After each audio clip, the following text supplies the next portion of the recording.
ಏನಾಯ್ತು? ಏನಿಲ್ಲ ಭೂಮಿಕಾ, ಕೆಲವೊಂದು ಸತಿ ನಮ್ಮದು ಅಂತ ಇರೋದನ್ನ ಬಿಟ್ಕೊಡೋದ್ರಿಂದಾನೇ ಮನಸ್ಸು ಹಗುರ ಅಂತ ಅನ್ಸುತ್ತೆ. ಅದು ಅಲ್ಲದೆ ನೀವೇ ಹೇಳಿದ್ರಲ್ಲ, ನೀವೇನಾದರೂ ಮಾಡಿ ಅದಕ್ಕೆ ನನ್ನ ಸಪೋರ್ಟ್ ಇದೆ ಅಂತ. ಆ ಧೈರ್ಯದ ಮೇಲೆ ನಾನು ಆ ಡಿಸಿಷನ್ ತೊಗೊಂಡೆ. ಆದರೂ ನಿಮ್ಗೊಂದು ಮಾತು ಹೇಳಲಿಲ್ಲ, ನಿಮ್ಮ ಪರ್ಮಿಷನ್ ಕೇಳಲಿಲ್ಲ ಅಂತ ಯಾಕೋ ಒಂಥರ ಮನಸ್ಸಿಗೆ ಕಿರಿಕಿರಿ ಅನ್ನಿಸ್ತಾ ಇತ್ತು. ಸೊ ಅಲ್ಲ, ಯಾಕೆ ಮನ್ಸಿಗೆ ಕಿರಿಕಿರಿ? ಅದರಲ್ಲೂ ನನ್ನ ಪರ್ಮಿಷನ್ ತಗೊಳ್ಳೋ ಅವಶ್ಯಕತೆ ಏನಿದೆ? ನೋಡಿ ಗೊತ್ತಮರೆ, ಒಂದು ಹೇಳಿ, ಈ ಕೆಲಸ ಮಾಡಿದ್ರಿಂದ ನಿಮ್ಗೆ ಸಮಾಧಾನ ಸಿಗ್ತಾ, ತೃಪ್ತಿ ಕೊಡ್ತಾ, ಖುಷಿ ಕೊಡ್ತಾ? ಇದನ್ನು ಕೇಳಿ ನನಗೆ ಇನ್ನಷ್ಟು ಖುಷಿ ಆಯ್ತು. ಇದಕ್ಕಿಂತ ಹೆಚ್ಚು ಇನ್ನೇನು ಬೇಕು ಹೇಳಿ? ನೋಡಿ ಗೊತ್ತಮರೆ, ನಮಗೋಸ್ಕರ ಅಂತ ಒಂದಿಷ್ಟು ಕೂಡಿಡಬೇಕು, ಆದರೆ ಅದು ಅತಿ ಆಗಬಾರ್ದು. ಕೊಡೋದ್ರಲ್ಲಿರೋ ಸುಖ ಕೂಡಿಡೋದ್ರಲ್ಲಿರಲ್ಲ. ಕರೆಕ್ಟ್ ಅಲ್ವಾ ನಾನು ಹೇಳ್ತಿರೋದು? 100%. ಭೂಮಿಕಾ, ನನಗೆ ನಾನು ಕೊಟ್ಟಿದ್ದಕ್ಕಿಂತ ನನ್ನ ಜೊತೆ ನೀವಿದ್ದೀರಲ್ಲ, ಅದು ಬಹಳ ದೊಡ್ಡದು. ಇನ್ನೊಂದೇನು ಗೊತ್ತಾ ಭೂಮಿಕಾ, ನಮ್ಮ ಬಳಿ ಏನಿದೆ ಅನ್ನೋದಕ್ಕಿಂತ ನಮ್ಮ ಜೊತೆ ಯಾರಿದ್ದಾರೆ, ಎಂಥವ್ರಿದ್ದಾರೆ, ಅದು ಬಹಳ ಮುಖ್ಯ ಆಗುತ್ತೆ. ಆ ವಿಷಯದಲ್ಲಿ ನಾನು ಶ್ರೀಮಂತ, ಬರೀ ಶ್ರೀಮಂತ ಅಲ್ಲ, ಬಹಳ ದೊಡ್ಡ ಶ್ರೀಮಂತ.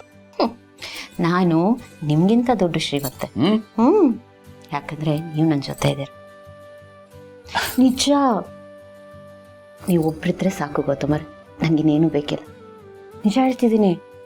ಭೂಮಿ ಮೇಲಿರೋದನ್ನೆಲ್ಲ ಒಂದು ಕಡೆ ತಂದಿಟ್ಟು ನಿಮ್ಮನ್ನೊಂದು ಕಡೆ ತಂದಿಟ್ರೆ ನಾನು ನಿಮ್ಮನ್ನು ಆಯ್ಕೆ ಮಾಡೋದು. ಯಾಕೆ ಗೊತ್ತಾ? ಯಾಕಂದರೆ ನೀವೇ ಜಾಸ್ತಿ ತಗೋದು. ಐ ಆಮ್ ವೆರಿ ಸೆಲ್ಫಿಶ್ ಏನೋ. ಸೊ ಅದಕ್ಕೆ ನಾನು ಯಾವುದ್ರ ಬಗ್ಗೆನೂ ತಲೆ ಕೆಡಿಸ್ಕೊಡಲ್ಲ. ನನಗದರ ಅಗತ್ಯನೇ ಇಲ್ಲ. ಅದು ಅಲ್ಲದೆ ನೀವೇನೇ ನಿರ್ಧಾರ ತಗೊಂಡ್ರು ನಾನು ನಿಮ್ಮ ಬೆಂಬಲವಾಗಿರ್ತೀನಿ. ಅದಂತೂ ಪಕ್ಕ. ಅದರಲ್ಲಿ ಯಾವತ್ತೂ ಯಾವ ಚೇಂಜಸ್ಸು ಇರಲ್ಲ. ಯಾಕಂದರೆ ನೀವೇನೇ ಮಾಡಿದ್ರು ಅದು ಕರೆಕ್ಟಾಗಿರುತ್ತೆ. ಆ ನಂಬಿಕೆ ನನಗಿದೆ. ಥ್ಯಾಂಕ್ ಯು ಸೋ ಮಚ್, ನನ್ನನ್ನು ನಂಬಿ ನನ್ನ ಜೊತೆ ಹೊಂದ್ಕೊಂಡು ಹೋಗ್ತಾ ಇರೋದಕ್ಕೆ. Thank you. ಹಲೋ, ಹಾಂ ಹೇಳಿ. ಹೌದಾ? ಯಾಕೆ? ಹೌದಾ? ಹಾಂ, ಬರ್ತೀನಿ. ಯಾ, ಥ್ಯಾಂಕ್ ಯು. ಏನಾಯಿತು? ಯಾರು ಕಾಲು? ಸ್ಕೂಲಿಂದ ಕಾಲು. ಮ್ಯಾನೇಜ್ಮೆಂಟ್ ಏನೋ ಚೇಂಜ್ ಮಾಡ್ತಿದಾರಂತೆ.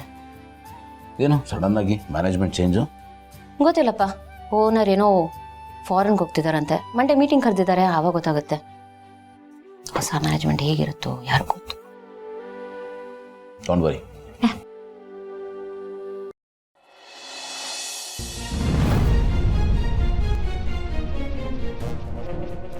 ಮಾಹಿ, ಏನಿಲ್ಲ, ಕೊಡು ಸರ್ಪ್ರೈಸ್. ಕೂತ್ಕೋ. ಏನಾಯ್ತು? ಯಾಕೆ ಕೋಪ ಮಾಡ್ಕೊಂಡಿದ್ಯಾ? ಇನ್ನೇನ್ ಮಾಮ್, ಆ JD ಬ್ರೋ ಮಾಡಿರೋ ಕೆಲಸಕ್ಕೆ ಕೋಪ ಬರ್ದೇ ಇರುತ್ತಾ? ಅವ್ನು ಬರೀ ಬೇಡದೇ ಇರೋ ಕೆಲಸಗಳನ್ನೇ ಮಾಡೋದು.